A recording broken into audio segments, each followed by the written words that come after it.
সংস্কার ও নির্বাচনের প্রস্তুতি একই সঙ্গে চলতে থাকবে। সংস্কারের কাজে সকল নাগরিককে অংশগ্রহণ করতে হবে। জুলাই অভ্যুত্থান আমাদেরকে ঐতিহাসিক মাত্রায় বলীয়ান করেছে। গত 5 মাসে এই ঐক্য আরও শক্তিশালী হয়েছে। গণ অভ্যুত্থানের বিরুদ্ধ শক্তি আমাদের মধ্যে ভাঙন সৃষ্টি করার ক্রমাগত প্রয়াস চালাতে থাকায় আমাদের ঐক্য আরও মজবুত হচ্ছে। এই ঐক্যের জোরেই এখন আমরা অসাধ্য সাধন করতে পারি।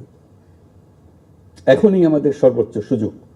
এমন অর্থনীতি গড়ে তুলতে হবে যেটা সকল নাগরিকের জন্য সম্পদের ও সুযোগের বৈষম্যহীনতার নিশ্চয়তা প্রদান করবে।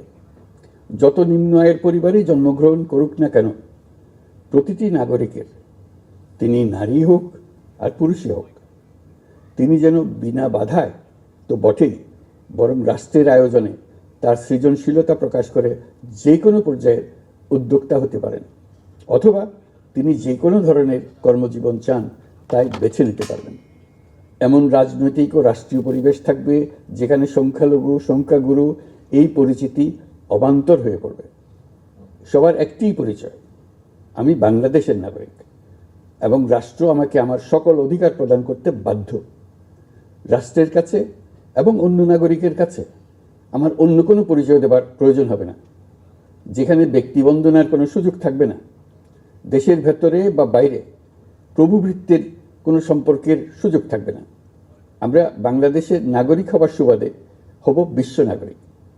দেশের মঙ্গল সাধন করা যেমন হবে আমাদের নাগরিক দায়িত্ব, তেমনি বিশ্বের মঙ্গল সাধন করাও আমাদের কর্তব্য। এই দায়িত্ব আমরা সমানভাবে পালন করব। আমাদের তরুণ তরুণীরা দ্রুত এই দুই দায়িত্ব সমানভাবে পালন করার জন্য প্রস্তুতি নেবে। প্রিয় সহনাগরিকবৃন্দ, স্বাধীনতার পর অর্ধ শতাব্দী অতিক্রম করে আমরা এক ঐতিহাসিক আত্মত্যাগের বিনিময়ে এক অপূর্ব সুযোগের মুহূর্ত সৃষ্টি করেছি। এই সুযোগ যদি আমরা গ্রহণ করতে অনিচ্ছুক হই কিংবা অপারগ হই, তাহলে বাংলাদেশের ভবিষ্যতের কোনো প্রজন্ম আমাদের ক্ষমা করবে না।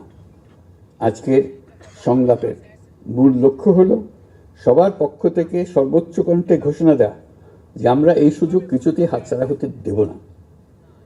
আমরা একতাবদ্ধভাবে এই সুযোগের প্রতিটি মুহূর্ত সর্বোত্তম কাজে লাগাব।